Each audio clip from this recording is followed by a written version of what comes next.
سب سے پہلے تو سر یہ کہ یہ جو تین ہم نے پڑھی ہیں قرآن، صوفیزم اور ریلیجن، صوفیزم اور اسپرچولیزم، اگر یہ لوگ ان کی جو انٹینشنز ہے اگر وہ پیور ہے اور اسلام کے مطابق ہیں اور اس میں کوئی شرک، طاغوت یا ایسا کچھ بھی نہیں ہے، تو obviously یہ تینوں تو پھر ٹھیک ہی ہوں گے اگر یہ اس لائن کو کراس نہیں کرے جس لائن تک اللہ تعالیٰ نے منع کیا ہوا ہے، تو تب یہ تینوں اپنے اپنے اس میں ٹھیک ہی چل رہے ہیں۔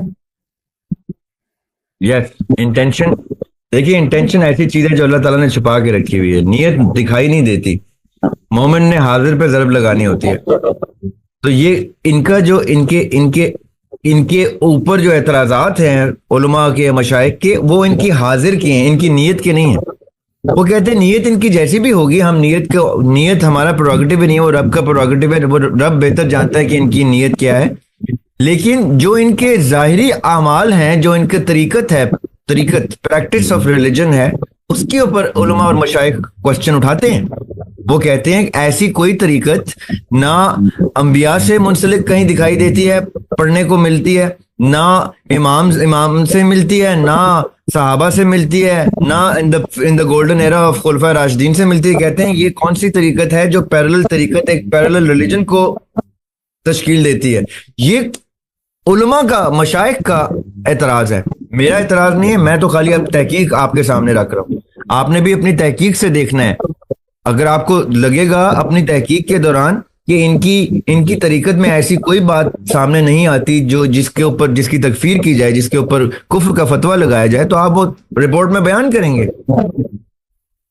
جی سر کیونکہ دیکھیں اللہ تعالیٰ ایک آرٹسٹ ہیں اور یہ ساری کائنات ان کا آرٹ ہے، تو اب آرٹ کو جو بھی انسان، اگر ہم نارملی آرٹ کو دیکھیں تو ہر انسان جب اس آرٹ کو دیکھتا ہے تو اس کو اپنے طور سے لگتا ہے، 10 بندے کے دیکھتے ہیں تو اس کو 10 طریقوں سے دیکھتے ہیں۔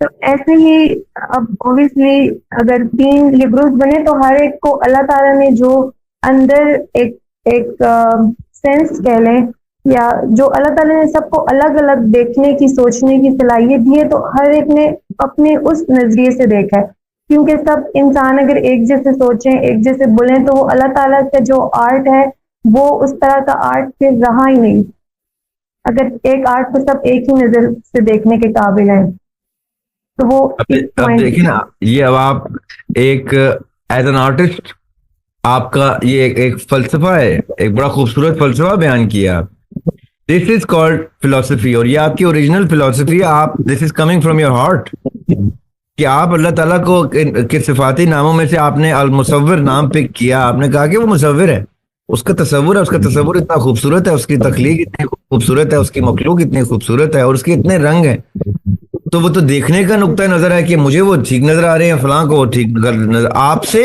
امتحان، آپ سے سوال جو ہوگا آپ ہی کے شعور کے مطابق ہوگا، اس لیے اگر آپ کے شعور میں کوئی چیز ٹھیک دکھائی دے رہی ہے تو آپ اس کو ٹھیک ہی تصور کریں گے، آپ کسی کے کہنے پہ، کسی کی تقلید میں اس کو غلط نہیں کہہ دیں گے، کیونکہ اگر آپ کا دل نہیں مان رہا اور تقلید میں آپ ایسے ہی صرف اندھی تقلید کی وجہ سے یس کر رہے تو ویسے ہی یہ غلط ہو جائے گا، اس لیے آپ اپنے شعور کے مطابق جس کو ٹھیک سمجھیں گے آپ ٹھیک کہیں گے، جس کو غلط سمجھیں گے آپ غلط کہیں گے۔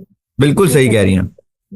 اور سر ایک اور 2-3 کوشچن ہے سر۔ دوسرا سوال یہ کہ مطلب جب آپ جیسے ریلیجن کی کلاس میں بولا ہے، ابھی بھی جیسے آپ نے اتنے ایکسپلین کیا کہ جو آپ باتیں بتا رہے ہیں اس میں لگتا ہے کہ ہم بہت ڈر جاتے ہیں کہ بھئی مطلب میں اتنا گناہگار، لیکن جب ہم اپنا تعلق اللہ تعالیٰ کے ساتھ دیکھتے ہیں تو مطلب خود پہ ناز کرنے کا دل کرتا ہے کہ آپ کے مطلب ہر سوال کا اللہ تعالیٰ اتنی خوبصورتی سے جواب دیتا ہے، مطلب اتنے پیار سے اللہ تعالیٰ، مطلب اللہ تعالیٰ ہے نہیں لیکن محسوس ہوتے ہیں، چھوٹی سے چھوٹی بات کا بھی اللہ تعالیٰ جواب دیتے ہیں، ہر ایک بات کا انسان کے منہ سے، کبھی اسٹیٹس سے، کبھی قدرت میں، مطلب اللہ تعالیٰ آپ کے ہر جواب کو ہر سیکنڈ میں آنسر کرتے ہیں۔ بے شک تو بے شک، مطلب ایک طرف اگر ہاریزونٹلی ہم دیکھیں تو ہمیں اتنا ڈر لگتا ہے، ہم اتنے گناہ گار، لیکن جب ہم اللہ تعالیٰ کے ساتھ اپنا ریلیشن دیکھتے ہیں تو وہ ہمیں لگتا ہے کہ مطلب ہم سے زیادہ کوئی لاڈلا ہے ہی نہیں، مطلب وہ ایک عجیب فیلنگ ہے۔ تو اس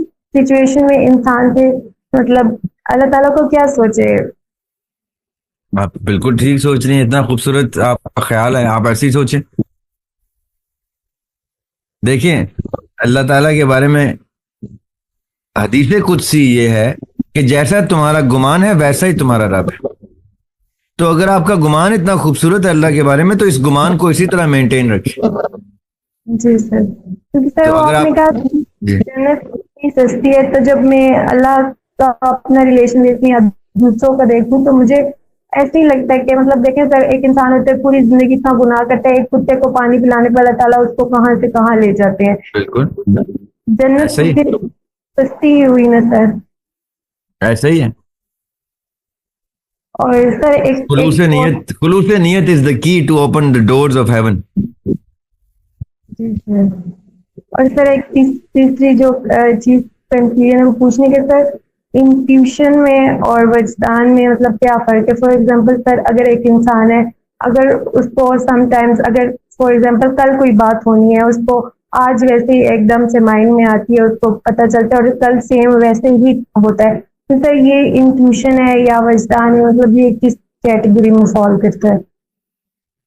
اچھا دیکھیں، وجدان کو الہام سے مکس نہیں کرنا آپ نے. انٹویشن الہام بھی ہو سکتی ہے. جی سر. یعنی ایک شاعر یا ایک مصور کچھ تصور کر رہا ہے اور اس کو اللہ کی طرف سے کچھ چیز بدیت ہو جاتی ہے، کچھ چیز الہام ہو جاتی ہے، تو یہ انٹویشن. جی سر. اور ایک اللہ تعالیٰ کی طلب میں کوئی شخص نکلا ہوا ہے اور اللہ تعالیٰ کو ڈھونڈ رہا ہے اور اللہ تعالیٰ اس کو مل جاتے ہیں، تو یہ الہام نہیں ہے، یہ وجدان ہے. جی سر. کشف، انکشاف ہونا، کشف، وجدان، الہام، ودیت، یہ ساری وہ فیلنگز ہیں جن میں بڑے مارجنل ڈفرنسز ہیں اور خالی الفاظ اور احساسات کے ڈفرنسز ہیں. مجھے اگر کوئی شعر اللہ تعالیٰ کی طرف سے عنایت ہو جاتا ہے، مجھے پتہ چلتا ہے کہ یہ میرا نہیں ہے، یہ تو مجھے کہیں سوچنے میں، تصور کرنے میں آ گیا ہے، تو میں اس کو الہام کی صورت میں ہی بولوں گا کہ یار مجھے تو الہام ہوا ہے. جی سر. اب اور اسی طرح مجھے کسی ایکسٹریم پین میں نے اللہ کو یاد کیا اور میں تکلیف میں، اور مجھے کچھ اللہ تعالیٰ نے کوئی ایسی فیلنگ دی کہ مجھے لگا کہ مجھے اللہ تعالیٰ مل گئے، تو یہ وجدان ہے. یا مجھے اور تیسری کوئی فیلنگ ایسی کہ مجھے کچھ چاہیے، مجھے کسی سوال کا جواب چاہیے اور وہ سوال کا جواب میرے سامنے کھڑا ہو جاتا ہے، تو یہ کشف. The curtains are lifted and whatever I'm searching for is right before me. It is not God, it could be anything else. تو وہ کشف ہو گیا. یعنی یہ اس طرح ان کے معمولی سے ڈفرینسز سے یہ ساری وہی گفتگو جو آپ کر رہی ہیں، الہام کیا ہے، کشف کیا ہے، وجدان کیا ہے، عرفان کیا ہے، معرفت کیا ہے، یہ ساری چیزیں جو ہیں یہ اسی طرح سٹیجز ہیں. یہ کسی وقت پہ کسی کے لیے یہ ڈورز اللہ تعالیٰ کبھی بھی اوپن کر سکتے ہیں. اللہ تعالیٰ ہر چیز پہ قادر ہے. سر میں مطلب جو کہ فار ایگزامپل کل کوئی ایکسیڈنٹ ہونا ہے یا کچھ ہونا ہے، مجھے ایسی چیز اگر ابھی آج پتہ چلے، الہام کل وہ ایسے ہو جاتا ہے. انٹویشن. اوکے. انگلش میں اس کا جو آپ نے پرٹیکولر چیز بتائی ہے، انگلش میں اس کو انٹویشن کے علاوہ ایک اور ورڈ یوز کرتے ہیں، پریمونیشن، کہ پہلے سے کوئی چیز پتہ چل جائے، اس کو پریمونیشن کہتے ہیں، لیکن یہ اردو میں الہام ہی ہوگا. جی سر. جی.